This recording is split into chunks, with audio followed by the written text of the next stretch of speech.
My name is Wendy Thomas. I'm 29 years old. I'm a registered nurse. Let her go. We won't pay for the surgery, my father said to the doctor while I lay in a coma, tubes in my throat, heart barely beating. He said it the way you'd cancel a subscription.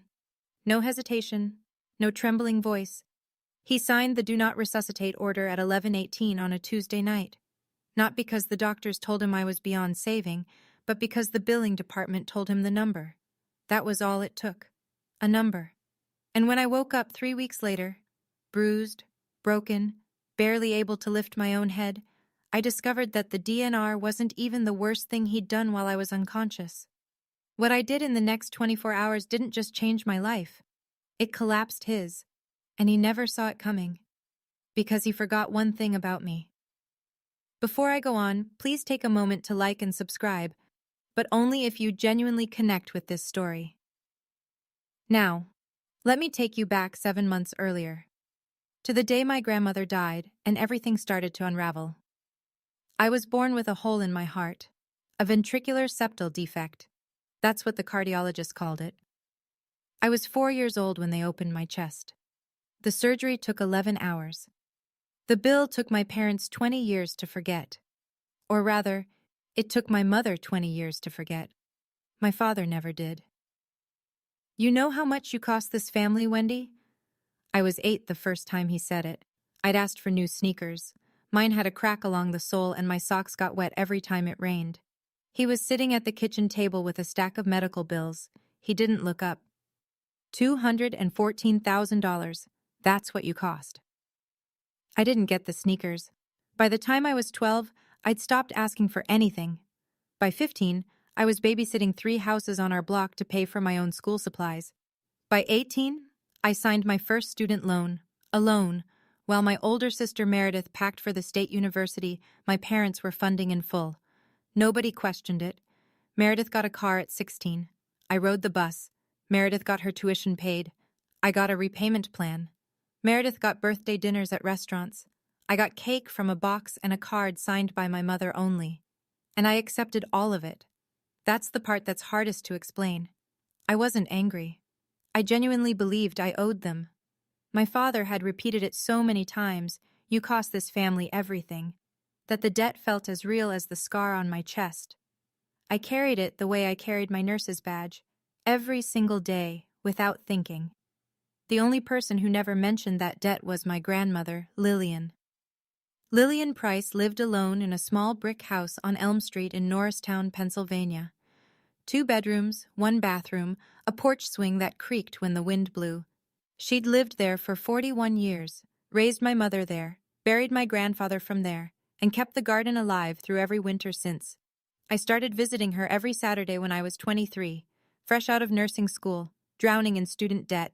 I'd drive 40 minutes each way, bring her groceries, check her blood pressure, sit on that porch swing and listen to her talk about nothing and everything. She never once said, "You owe me." She said things like, "Tell me about your week, sweetheart," and, "Did you eat today?" And once, near the end, her hands shaking, her voice barely above a whisper, she said something I didn't understand. "I've taken care of things for you, Wendy. When the time comes, a man named Kessler will find you." I smiled and squeezed her hand. I thought she was confused. She got like that sometimes, or so I believed. She was 84. I assumed it was the medication talking. My father hated that I visited her.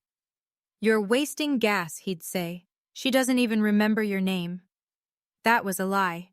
Lillian was sharp until her last breath. She remembered everything, including things my father wished she'd forget. She died on a Thursday in March, quietly, in her sleep, in that brick house on Elm Street. My father organized the funeral, small, quick. He didn't let me read a eulogy. "Keep it short," he said at the door of the funeral home. "We're not making a spectacle." I stood in the back row and said goodbye in silence. Lillian had said Kessler would find me. I didn't know who Kessler was. Not yet. It would take a coma, a signed death order, and 4 days in a hospital bed before that name meant anything at all. 3 months after Lillian's funeral, I was driving home from a 12-hour overnight shift at the hospital. It was 4:17 in the morning. Route 202, light rain. I remember the clock on my dashboard because I was calculating how many hours of sleep I could get before my next shift. 6, if I skipped breakfast. 5, if I showered. I never made that calculation again. The pickup truck ran the red light doing 50. It hit the driver's side of my car so hard, the frame folded inward like paper. I don't remember the sound. I don't remember the glass.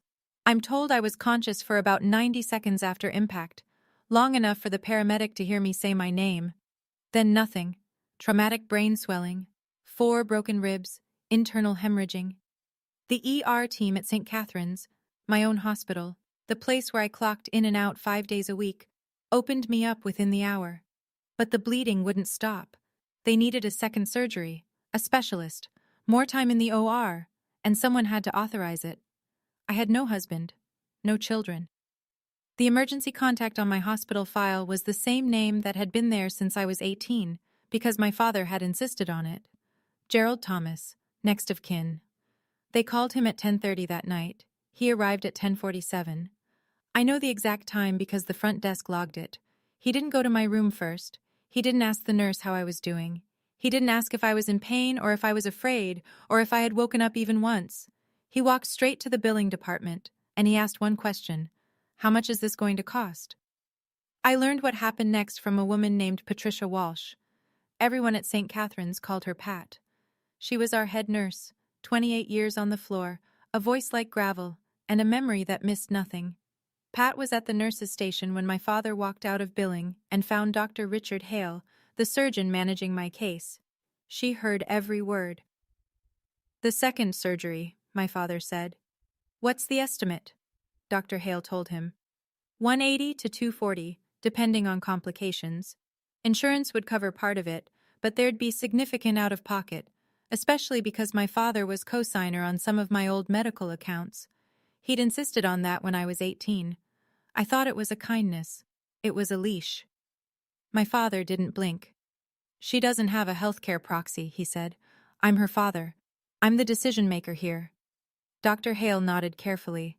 That's protocol when no proxy is on file. Next of kin steps in. And then my father said it.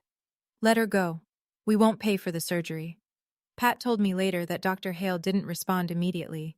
He stared at my father for a long time. My father didn't look away. "She's been a financial drain her whole life," my father said. "Don't resuscitate." He signed the DNR form. His hand was steady, no hesitation.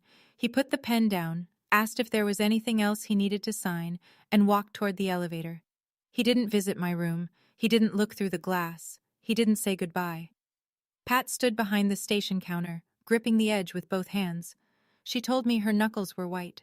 She told me she wanted to scream. She didn't scream. She did something better. She sat down and opened my employee file. Every nurse at St. Catherine's fills out an emergency packet during onboarding. Contact information, insurance, allergies, and a healthcare proxy designation. Most people skip that last section. I didn't. 3 years before that night, I had signed my healthcare proxy over to Deborah Owens. Deborah was my best friend from nursing school. She lived 45 minutes away in Cherry Hill, New Jersey. She was listed clearly on my employee file. Name, phone number, relationship. Pat found it in under 2 minutes. She called Deborah at 11:14 p.m. Deborah picked up on the second ring. Pat told her what had happened, the accident, the coma, the surgery that needed authorization, and a father who had just signed an order to let his daughter die. Deborah didn't ask questions. She said, "I'm leaving now." She drove 90 minutes through rain. She walked into St. Catherine's at 12:51 a.m. with her driver's license, a copy of the proxy form she'd kept in her filing cabinet, and hands that were still shaking. She revoked the DNR. She authorized the surgery. Dr. Hale scrubbed in within the hour. My father was already home by then, asleep. He had no idea the DNR had been overturned. As far as he knew, the machines would stop, and the hospital would call him in the morning with the news. Pat didn't call him. Neither did Deborah. Neither did anyone. Instead, Pat did one more thing before her shift ended. She opened an internal incident report, the kind that gets filed when a staff member witnesses a protocol concern. She documented every word my father had said, The timestamps, the DNR signature, and the fact that he had falsely claimed I had no healthcare proxy. She filed it, locked her computer, and sat in the break room alone for 20 minutes. Gerald Thomas went home that night believing his daughter would be dead by morning. He slept soundly. And the next day, he made his second mistake, the one that would cost him everything he owned. My father woke up the next morning expecting a phone call from the hospital. A time of death. Maybe a form to sign. He'd already rehearsed what he'd tell people. I could picture it, the catch in his voice, the hand over his heart. We lost her. The injuries were just too severe. But the call didn't come, not because anyone told him I was alive. It simply didn't come. And rather than call the hospital himself, rather than drive down and check on his youngest daughter, Gerald Thomas spent that Wednesday morning doing something else entirely. He went to steal my house. Here's what I didn't know at the time, what I wouldn't learn until weeks later. My grandmother Lillian had already transferred the Norristown house into my name before she died. The deed was handled through her personal attorney. It was clean, legal, filed with the county, and my father had no idea it existed. What he did know was that Lillian was gone, the house was sitting empty, and someone was going to claim it, so he made sure that someone was him. He had a power of attorney document. My signature was on it. Except I had never signed it. He'd traced my handwriting from old medical consent forms, the ones he'd made me sign when I was barely 18 and didn't know any better. He brought the forged POA to a notary he knew, a man named Carl who owed him a favor and didn't ask questions. Carl stamped it. Gerald filed the deed transfer at the county recorder's office that afternoon. By Thursday, the house was in his name. By Friday, he'd walked into a bank and taken out a mortgage against it. $280,000. Cash in hand within a week. The money didn't go toward my medical bills. It didn't go into a savings account. It went to pay off gambling debts. Debts that nobody in our family, in our church, in our neighborhood knew existed. He didn't know the house was already in my name. He didn't know how it got there. And he certainly didn't know about the man my grandmother had called Kessler. But here's the thing about forged signatures. They hold up only as long as nobody looks closely. And somebody was about to look very, very closely. I opened my eyes on a Tuesday, 3 weeks after the accident. The light was blue-white, the kind that only exists in hospitals. Too bright, too flat, no warmth in it. I knew that light. I'd worked under it for 6 years. But I'd never been on this side of it before. My throat was raw. The breathing tube had been removed, but I could still feel where it had been, like a bruise inside my chest. My ribs ached when I inhaled. My left arm was in a soft cast. Everything was heavy. Even blinking took effort. The first face I saw was Pat's. Not my father's, not my sister's. Pat. She was standing by the window with her arms crossed, watching my monitors. When she saw my eyes open, she didn't gasp or rush over. She pulled a chair to my bedside and sat down. She took my hand. Her grip was firm and warm. "You're safe," she said. "I need to tell you some things. Not now, when you're ready." I tried to speak. My voice came out cracked, barely a whisper. "How long?" 3 weeks. Surgery went well. You're going to be fine." I closed my eyes again. Not because I was tired, because I was trying to remember how I'd ended up here. The truck, the red light, the sound of... The door opened. My father walked in at 2:17 that afternoon. The nurses logged it. I know because I checked later. He stood in the doorway for a moment. I watched his face carefully. There was something there, a flicker, half a second, before his expression rearranged itself into something softer, something practiced. I've read 1,000 faces in the ICU. Fear of losing someone looks different from fear of being caught. He rushed to my bedside. He grabbed my hand. Tears streamed down his cheeks. "Oh, sweetheart, we were so scared. Thank God you're okay." I looked at him, at the tears, at the trembling lip. "Hi, Dad," I said. Meredith sent flowers that evening. A generic bouquet from an online florist. She didn't come. 2 days later, I could sit up on my own. Pat waited until the afternoon shift change, when the hallway was quiet and the door could stay closed without anyone asking why. She pulled the same chair to my bed. She didn't sit down right away. She stood there for a moment, looking at me like she was trying to decide where to begin. Just say it, Pat. She sat. The night of your accident, your father came to the hospital. I know. He told me he was here every day. He wasn't. He came once. That night, he spoke to Dr. Hale. He asked about the cost of your surgery. I didn't interrupt. I kept my hands still on the blanket. He told Dr. Hale you had no healthcare proxy. He said he was the sole decision maker, and then he signed a Do Not Resuscitate order. The room was quiet. The monitor beeped. I counted 3 beeps before I spoke. He signed a DNR. Yes. On me. Yes. What did he say, exactly? Pat looked at me steady. Let her go. We won't pay for the surgery. She's been a financial drain her whole life. I closed my eyes.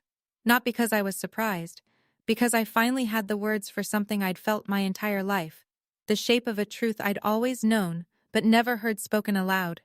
I was a line item, a cost, a number on a bill that never stopped growing. I opened my eyes. How am I alive? I found your proxy in your employee file, Deborah Owens. I called her. She drove here in the middle of the night and authorized the surgery. Is it on record, what he did? Incident report, filed and time-stamped, his exact words.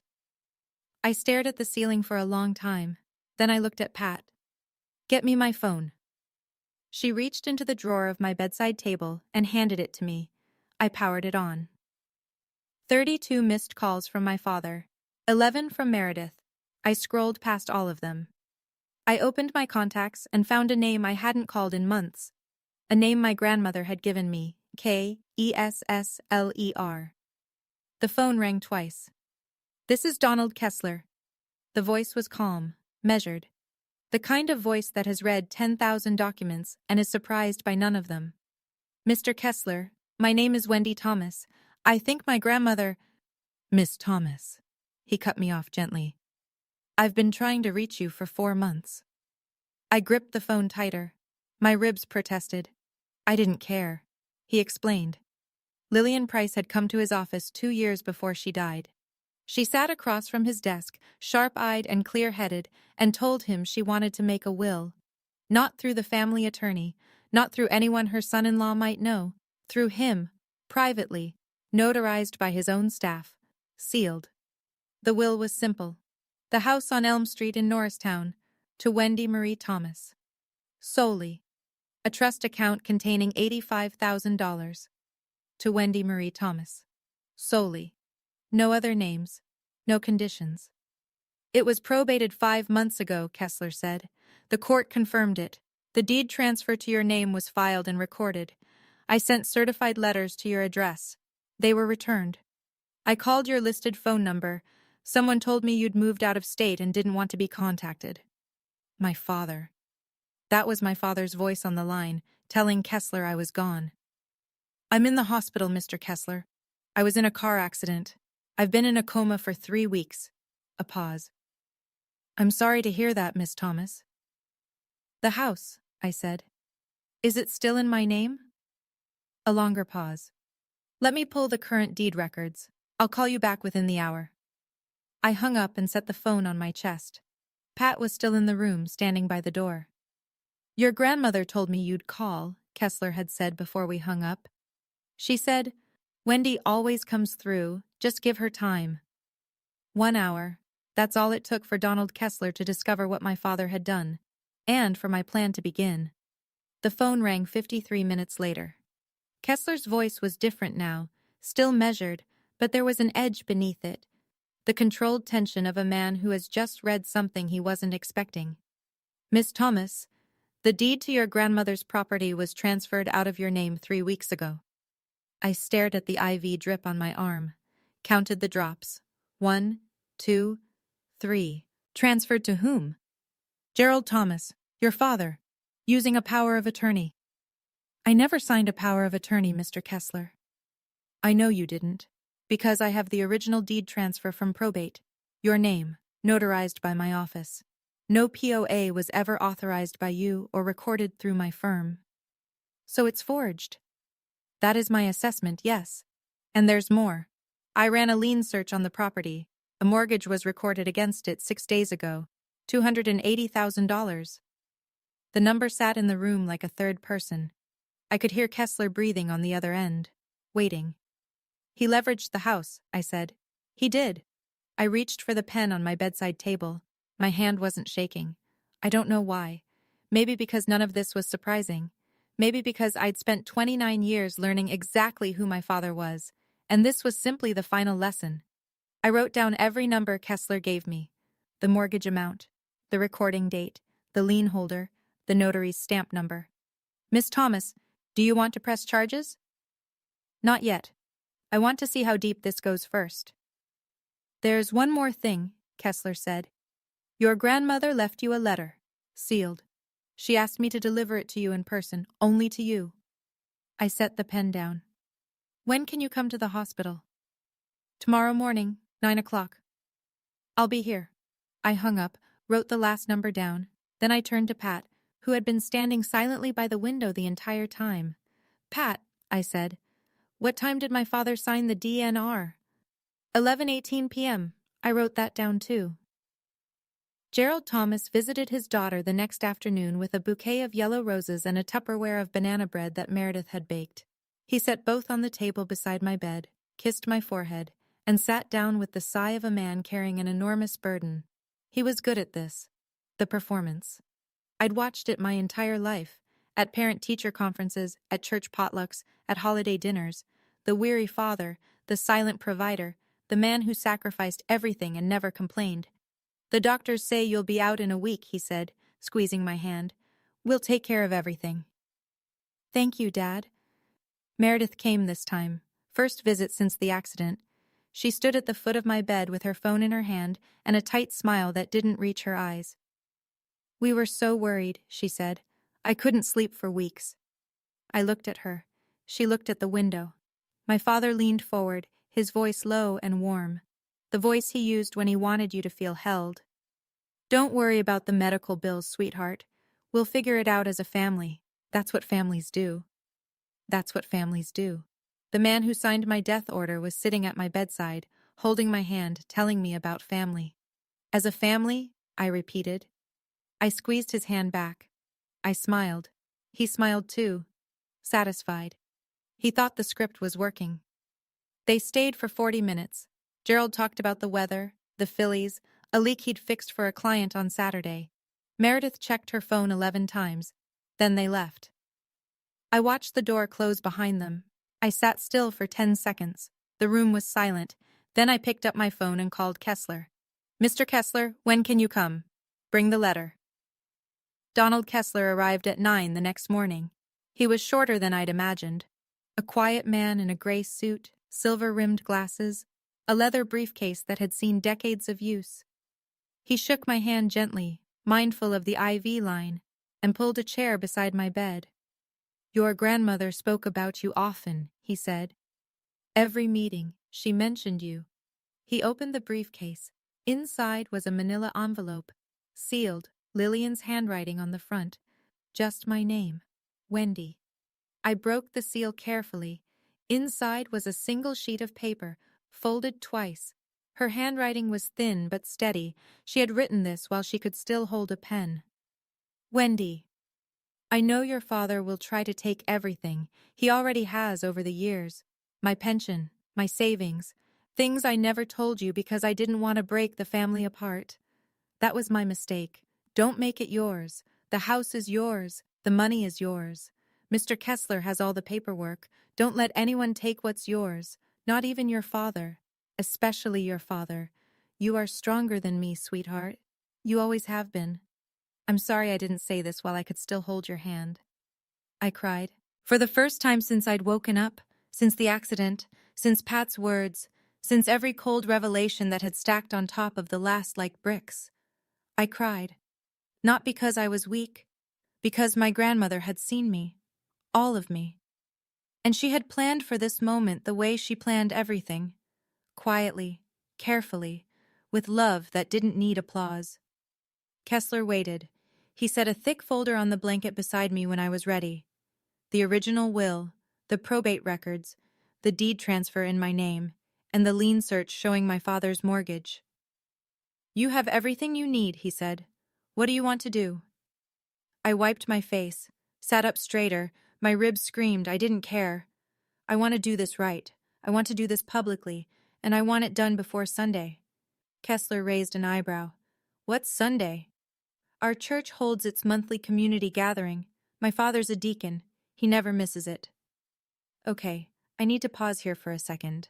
If you're watching this and thinking, "I know exactly how this feels," or if you're sitting there wondering, "What is she going to do on Sunday?" drop a comment right now. Tell me, should she confront him publicly or handle it privately? I genuinely want to know what you'd do. Now, back to the story. 5 days after I woke up, they discharged me. I was still sore, still slow, still bruised in places I couldn't see. But I could walk, I could think, and I could make decisions, which was all that mattered. My father arrived at 10 in the morning to pick me up. He'd brought a suitcase. "You're staying with us until you recover," he said. He didn't ask. He announced it.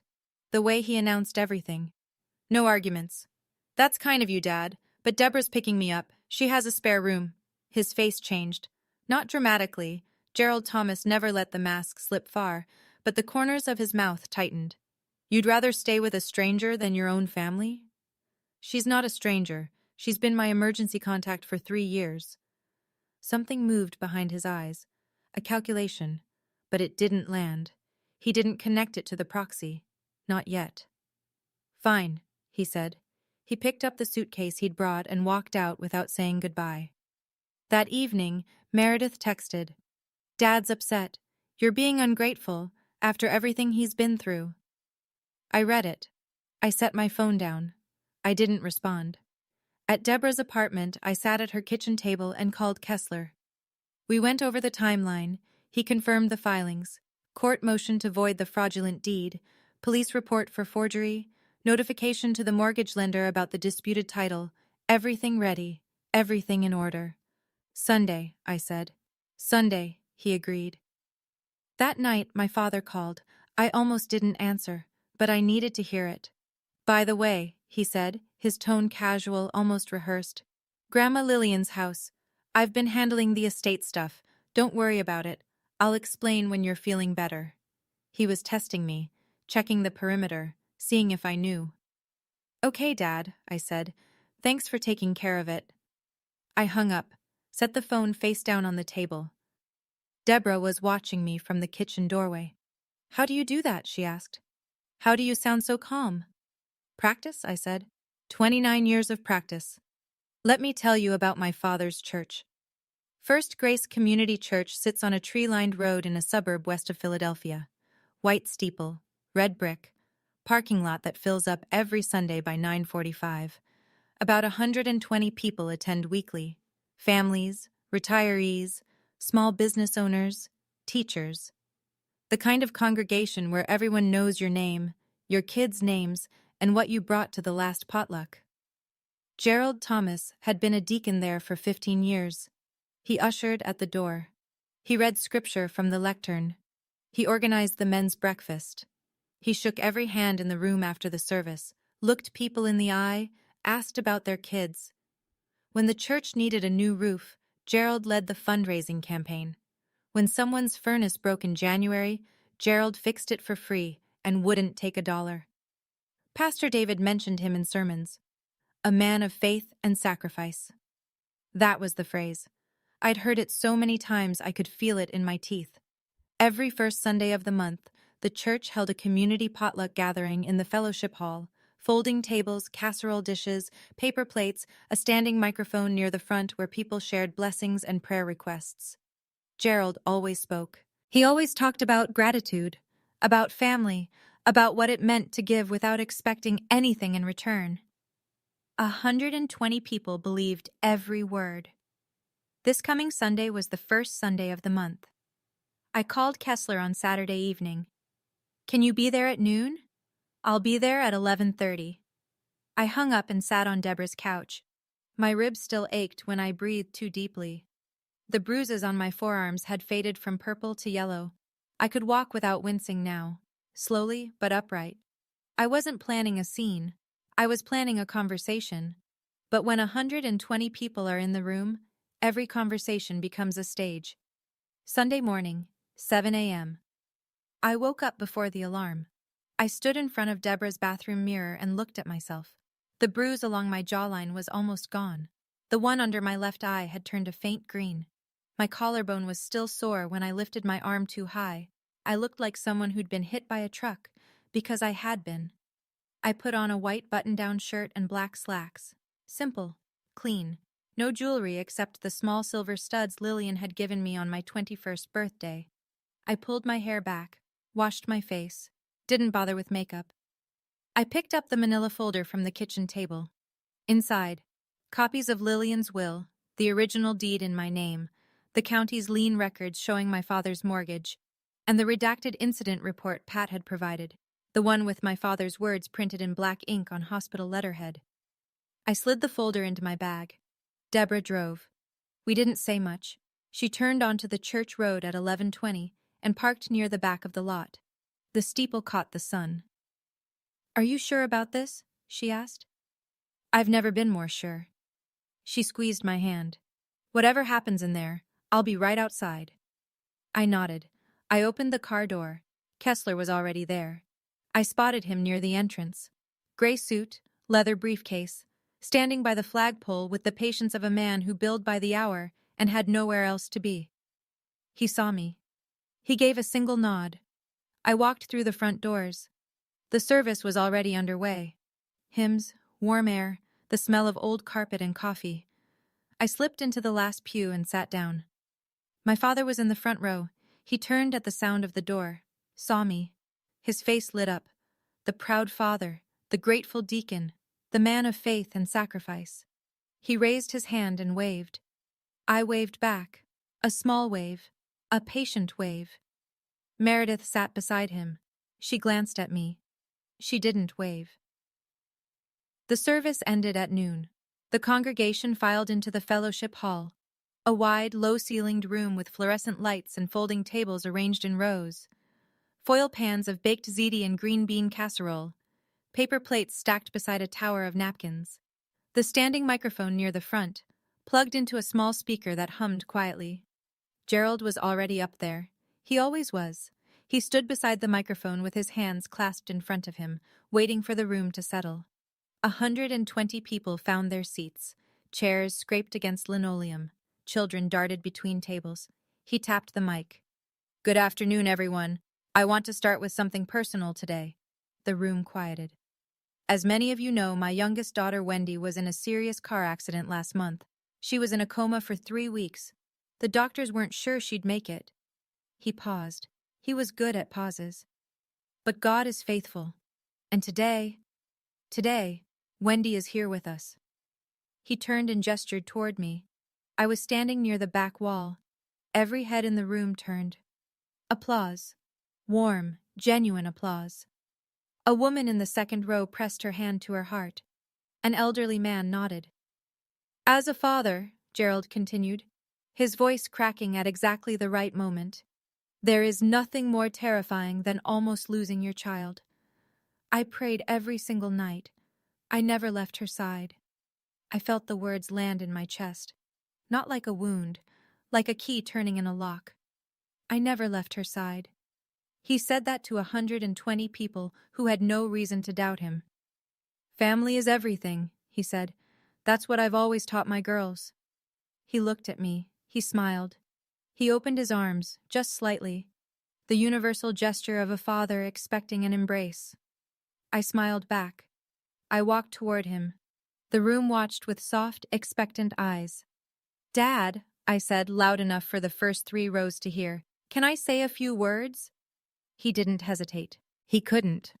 Not in front of 120 people who had just heard him call me his miracle. "Of course, sweetheart." He handed me the microphone. His smile was wide, confident.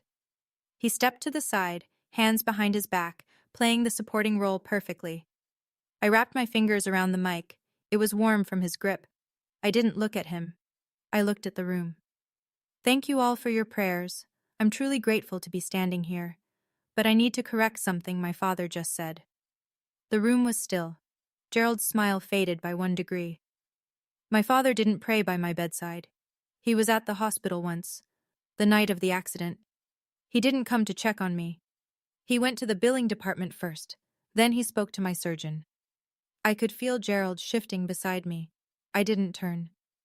He asked how much the surgery would cost, and when they told him, he said, and these are his exact words, documented in a hospital incident report, "Let her go. We won't pay for the surgery. She's been a financial drain her whole life." Silence. Not the comfortable kind, the kind that presses against your eardrums. Then he signed a Do Not Resuscitate order. Someone in the middle of the room inhaled sharply. A woman in the front row covered her mouth. I'm alive because a colleague, a nurse at that hospital, found my healthcare proxy and called my friend in the middle of the night. My friend drove 90 minutes in the rain to authorize the surgery. Not my father, not my sister, a friend. Gerald stepped forward. Wendy, stop. You don't know what you're... I'm not done, Dad. This isn't the place. You chose a church to lie. I'm choosing the same church for the truth. You're confused. The medication I have the hospital records right here. The room didn't move. Nobody reached for their water. Nobody checked their phone. 120 people were holding their breath. Gerald stopped talking. The side door of the fellowship hall opened. Donald Kessler walked in. Gray suit, leather briefcase, unhurried. He didn't look around the room for a seat. He walked directly to the front, set his briefcase on the nearest folding table, and stood beside me with the quiet authority of a man who'd done this 1,000 times. My father saw him, and for the first time in my life, the first time I can ever remember, I watched Gerald Thomas look genuinely afraid. Not angry, not offended, afraid. "This is Mr. Donald Kessler," I said into the microphone. He was my grandmother Lillian's attorney. A murmur passed through the room. Lillian's name still meant something here. She'd attended this church for 30 years. My grandmother left me her house and her savings in a will, notarized, probated by the court 5 months ago. I paused to let that settle. My father knew nothing about it, because my grandmother didn't trust him with it. Gerald opened his mouth, closed it. "While I was in a coma," I continued, "my father forged my signature on a power of attorney. He transferred the house into his name, and he took out a $280,000 mortgage against it." I heard a gasp. Then a dish hit the floor somewhere near the back tables. Someone's hand had gone slack. A fork clattered on linoleum. Gerald's voice came out louder now, strained. "That's a lie. Eleanor left that house to the family, not just you." Kessler opened his briefcase. He lifted a single document, the original will, and held it so the people in the front rows could see the notary seal. "I have the original will right here, Mr. Thomas." His voice was even, almost gentle. "Solely to Wendy Marie Thomas. Your name does not appear anywhere in this document." Gerald looked at Meredith. Meredith was staring at the floor. I lowered the microphone for a moment and spoke directly to my father, not whispering, not shouting, just speaking. "I'm not here to humiliate you, Dad. I'm here because you tried to let me die, and when that didn't work, you robbed me. I know, this is a lot. If this story is hitting you hard, you're not alone. Thousands of people have commented on stories like this one. If you haven't subscribed yet, now's the moment. Hit that subscribe button so you don't miss how this ends. And tell me in the comments, what would you have said to Gerald right there in front of everyone? Okay, let's keep going." Gerald turned to the room. His jaw was set. His eyes were scanning, looking for an ally, a friendly face, anyone who might still be on his side. "She's on heavy medication," he said. His voice was tight but controlled. "She doesn't know what she's saying. This is a private family matter." Nobody answered. The room was a wall of folded arms and unblinking eyes. Then a voice from the back row, a man I didn't recognize. "Then why is there a lawyer here, Gerald?" Gerald didn't answer. His eyes moved to Pastor David, who stood near the coffee table with his hands in his pockets. "Gerald," the pastor said quietly, "I think we should all hear this out." Gerald shifted. He changed tactics, the way he always did when authority failed. He softened, dropped his shoulders, let his voice break. I've sacrificed everything for this family. Wendy's medical bills nearly bankrupted us when she was a child. I did what I thought was best. I didn't raise the microphone. I just spoke from where I stood, clearly, the way you speak to a patient who's avoiding the truth. You did what was cheapest, Dad. There's a difference. You have no idea the pressure I've been under, the debts, the... He stopped. He realized what he'd almost said. His mouth closed like a door. Meredith stood up from her chair. Her face was white. Dad, stop talking. Gerald grabbed her arm. Tell them, Meredith. Tell them I was trying to protect the family. Meredith pulled free. She looked at me, then at the floor, then at the exit. I can't do this, she said. She walked toward the door, and as she passed me, close enough that only I could hear, she whispered 6 words that I'll carry for the rest of my life. I should have called Deborah myself. Then she was gone. I watched the door close behind my sister. The room was still watching me. I turned back to the congregation. I'm not telling you this to destroy my father. I'm telling you this because for 15 years, he has stood at this microphone and told you who he is. I think you deserve to know the truth. Then I turned to Gerald. He was standing with his back almost against the wall now. His hands were at his sides. The confident deacon who'd opened this gathering was gone. In his place was a man who looked smaller than I'd ever seen him. Dad, here's what's going to happen. My voice was steady. I didn't need the microphone for this part. The room was silent enough to hear a page turn. Mr. Kessler filed a motion with the county court yesterday to void the deed transfer because it's based on a forged power of attorney that I never signed. Gerald's jaw tightened. The bank that issued the mortgage has been notified that the title is disputed. The loan is frozen. His left hand began to tremble. I filed a police report on Friday. Forgery and fraud. The notary who stamped your document is named in it too. He took a half step backward.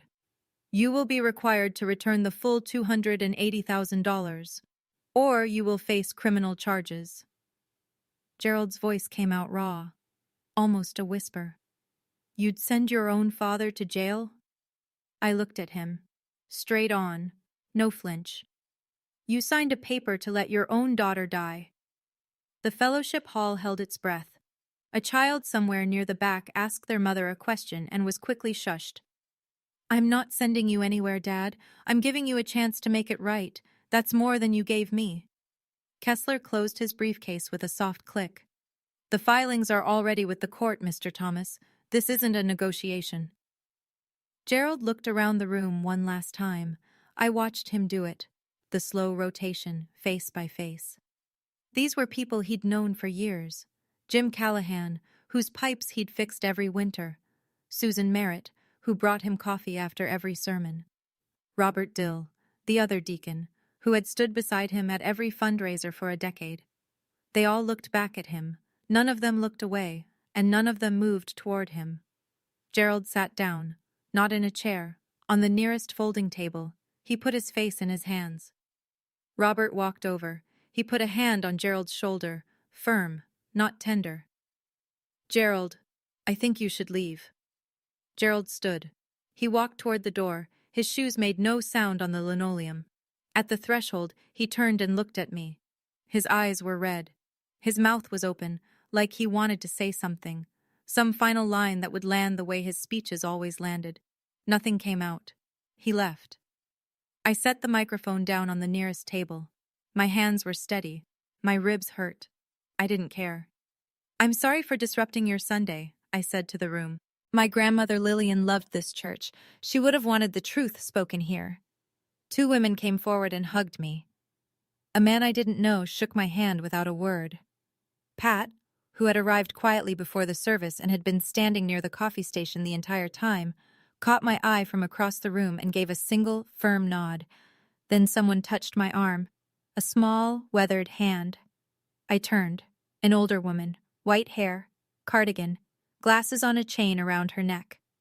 I'm Doris Brennan, she said. Your grandmother and I sat together every Sunday for 20 years.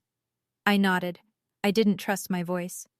She told me about you, every single week. She was so proud of you, Wendy. She never stopped talking about you. I'd spent my whole life thinking I was invisible in this place, that nobody in my father's world had ever seen me. Lillian made sure that wasn't true. Within 24 hours, everything Gerald Thomas had built came apart. The bank froze the mortgage Monday morning. An attorney from the lender's fraud department called Kessler before noon. The title was flagged as disputed, the loan suspended. Gerald couldn't access the funds. He couldn't refinance. He couldn't sell. The $280,000 he'd already spent was gone, and the debt was now his alone, secured against nothing. The county court accepted Kessler's motion to void the deed transfer. Gerald was served with a summons at his home that afternoon. A process server knocked on his door at 3:15. His neighbor was getting the mail and watched the whole thing. The police opened a formal investigation into the forgery and fraud. The notary, Carl, was named in the report. By Tuesday, Carl had hired his own attorney and was cooperating with investigators. Gerald was on his own. Word traveled through the church faster than any sermon ever had. Gerald was asked to step down as deacon by a unanimous vote of the board Tuesday evening. Robert Dill called him personally. Gerald didn't argue. He didn't show up to the meeting. His plumbing clients started canceling. 3 on Monday, 5 more by Wednesday. Most of them were church members. One of them, Jim Callahan, texted him a single sentence: "Don't come to my house again." Gerald called me at 10 that night. I answered. "You destroyed me," he said. His voice was flat, emptied out. "No, Dad. You destroyed yourself.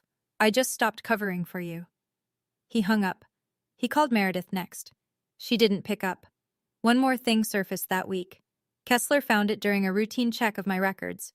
3 years earlier, Gerald had changed the beneficiary on my life insurance policy, from Deborah to himself. My signature was on the form. I never signed it. He had a plan for every version of my death, and none of them included saving me. Meredith called 3 days later. I was sitting on Deborah's couch, a heating pad across my ribs, a cup of tea going cold on the table. My phone buzzed, her name on the screen. I stared at it for 2 full rings before I picked up. "Wendy," her voice was thick. She'd been crying. "I need to say something." "Then say it." "I knew about the DNR. I was in the waiting room when Dad went to talk to the doctor. He told me what he was going to do. I didn't stop him." I said nothing. I let the silence do what silence does. "And the house. I knew about that too. He promised me $85,000 if I kept quiet." "And you kept quiet?" "Yes. While I was in a coma." "Yes." Her voice cracked. "I was scared of him, Wendy. I've always been scared of him.